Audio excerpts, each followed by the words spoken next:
Saludos amigos y amigas, místicos y místicas racionales, ¿cómo estáis? Espero que bien. Hoy os quisiera hablar un poco sobre el ego. Este es un tema que me parece que es muy importante porque en general creo que el ego es algo que está muy mal entendido. Entonces es muy importante entender bien qué es el ego y cómo funciona, básicamente para sentirte bien contigo mismo y para estar sano, pues tanto mentalmente como físicamente. Hay una tendencia a creer que el ego es algo malo en sí mismo. Sobre todo desde el mundo de la espiritualidad, de la New Age, y debido a la influencia positiva, pero a la influencia del budismo, también del curso de milagros, que se ha puesto muchísimo de moda desde hace unos años, a raíz de la biodescodificación, y también pues de otras personas pues que han hecho que este libro pues llegue a mucha más gente.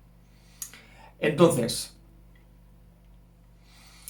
lo que os voy a explicar aquí no es un monográfico sobre el ego, no vamos a hablar ni de Freud, ni del superyo, ni vamos a hacer una repasada de lo que dicen todas las escuelas de pensamiento en cuanto al tema. Lo que voy a explicaros es mi visión, y puede ser que una parte de esta visión pues participe del pensamiento escrito o explicado de otras personas, y otra parte pues simplemente sea mi humilde y espero que práctica y constructiva aportación. Una de las primeras cosas que tenemos que entender es que el ego es un medio para un fin. El ego no tiene una entidad en sí misma. El ego tendrá el poder que tú le des. El ego, podríamos decir, aunque sea un poco raro, que es el efecto colateral de tener un cuerpo físico. El ego es nuestro yo animal. Esta última definición es de la definición de la cual voy a partir para desarrollar mi discurso que vendrá a continuación. Cuando digo mi yo animal, tenemos que pensar que en el fondo, y no tan en el fondo, somos animales. El 70% o el 80% de nuestro cerebro es el mismo que el de un animal. Y por tanto, las estructuras a través de las cuales funciona son las mismas. Por tanto, si yo quiero entender qué es el ego y cómo funciona, vamos a hacer un poco de psicología comparada, es decir, vamos a utilizar la psicología de los animales y en general la psicología, digamos, de la biología para entender mejor qué es el ego.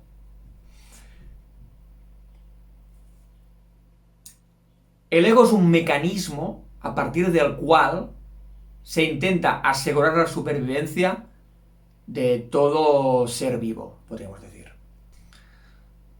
Entonces, si es un mecanismo animal para asegurar la supervivencia, tenemos que entender que la supervivencia se basa en 3 o 4 aspectos. El primero de todos es el miedo. Un animal, para poder sobrevivir, para ver cuándo se acerca el peligro, necesita que se active algún tipo de alarma para que pueda, digamos, movilizarse en caso de que llegue, por ejemplo, un depredador, o en caso de que el depredador experimente alguna situación de peligro también. Entonces, esta alarma se llama miedo. Este miedo trabaja también con conceptos como el ataque y la defensa. Es decir, si yo tengo miedo como animal, pues voy a atacar para poderme defender, ¿no? Con lo cual, aquí hay unos temas como muy importantes que van a marcar la psicología del ser humano también, que son el miedo, el ataque, la defensa y en general la supervivencia. El objetivo de un animal no es ser feliz. El objetivo de un animal es sentirse realizado con su propia naturaleza. Con lo cual, Si el animal no consigue este objetivo, pues puede ser que se ponga enfermo. Nuestra alma es lo que nos hace realmente libres. El ego no puede decidir por sí mismo, porque no es una entidad, es un medio. Es una especie de programa biológico.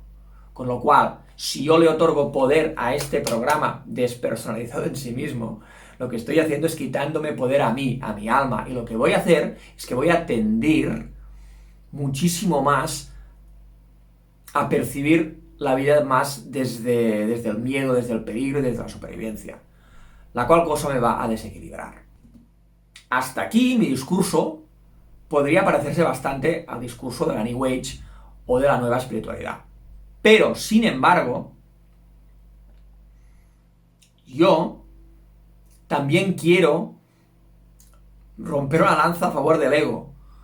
Si el ego es digamos, la extensión de nuestro cuerpo físico, y yo en el mundo de la materia, utilizo un cuerpo físico, no voy a poder negar nunca a mi ego, porque mi ego me representa también, me representa como entidad física. Solo de entrada ya me está representando como entidad física.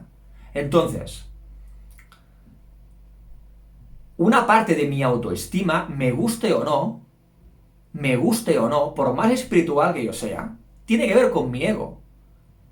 Negar que esto es así,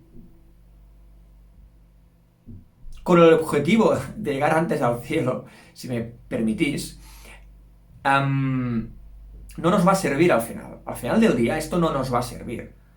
Porque vamos a seguir viviendo en una parte instintiva de nuestra propia persona. Nuestra propia energía animal está ahí también y no la podemos negar. Lo que tenemos es que gestionar. Y este es el término, no controlar, gestionar. Prefiero hablar de dignidad que no de orgullo. Tal vez el orgullo es algo más relacionado con el ego, y la dignidad, aunque participa aún de una defensa de nuestra personalidad y de nuestro cuerpo, como tal, también tiene que ver con el respeto. Entonces, muchas veces la línea que separa dignidad, orgullo, personalidad, ego y ser no está tan clara. Esto no son matemáticas, no está tan claro. Y el que tiene o la que tiene que poner orden es uno mismo, dentro de sí mismo. Y entender, repito, que el ego es una parte de la ecuación que no vamos a poder negar a día de hoy. Tal vez de aquí miles y miles de años podemos trascenderlo y el mundo sea un sitio mucho mejor, más fácil y más justo y sea posible. Pero a día de hoy, aunque vamos a tener que quitarle energía y fuerza al ego, no vamos a poder erradicarlo y no debemos erradicarlo. Debemos, insisto, encauzarlo. Por ejemplo, la Biblia nos dice que no juzgues a nadie si no quieres ser juzgado. Y esto, aunque la Biblia a algunos de vosotros no os importe, a mí me importa relativamente poco. Todo el respeto para todos aquellos que me estáis viendo que seáis cristianos y que le deis importancia, pero la verdad es que no se trata de la Biblia esto, sino de la mentalidad judeocristiana y de cómo la Biblia también está de forma inherente presente en nuestra moral. Entonces, volviendo al tema, nos dice esto, ¿no? De no juzgar si no queremos ser juzgados.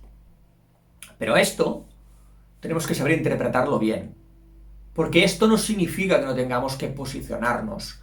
No significa que no podamos levantar el dedo índice y apuntar hacia alguien o algo que no nos parece bien. Lo que pasa es que si lo gestionamos, si lo ponemos en la balanza y entendemos una vez más cómo funciona el ego, lo que vamos a hacer no es juzgar de forma personal a la persona y proyectarle nuestra propia vida y nuestros propios fantasmas. Lo que vamos a hacer es evaluar sus acciones y proponer unas acciones mejores.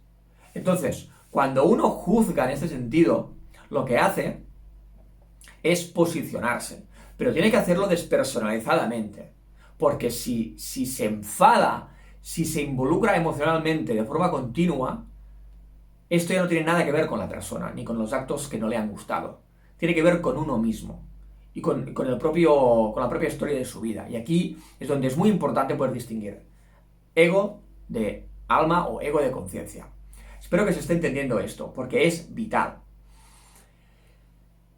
Siempre digo lo mismo, el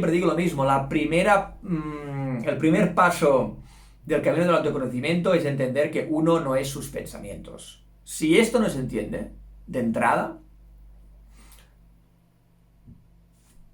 toda la estructura del castillo del autoconocimiento que se monte encima se va a derrumbar más tarde o temprano. Es igual los cursos que hagáis, los maestros que tengáis y los libros que leáis, porque esto es el primer paso. Esto es la pared apropiada donde se apoya la escala. Entonces, yendo un poco un paso más allá, vamos a intentar entender por qué, por ejemplo, el budismo, como explicaba en el principio del vídeo, o el curso de milagros, sitúan al ego como el problema principal. Y se sugiere la erradicación total y absoluta del ego para que uno pueda liberarse. En relación al discurso que yo he hecho, a lo que he estado explicando, ¿esto estaría mal? No, no está mal, pero está escrito en lo que yo llamo términos absolutos. Es decir, lo que dice el budismo o lo que dice el curso de milagros va a ser vigente de aquí 5.000, 10.000 o 15.000 o 20.000 años. Y puede ser que un día, a la larga, este sea el discurso apropiado. Son discursos, son temáticas atemporales, fuera del tiempo.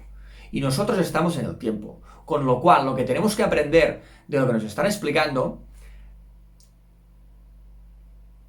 no son verdades absolutas, son tendencias que tenemos que seguir. Tenemos que aprender a atendir a lo que nos está diciendo, pero no nos lo podemos tomar al pie de la letra, porque esto no va a funcionar en nuestras vidas.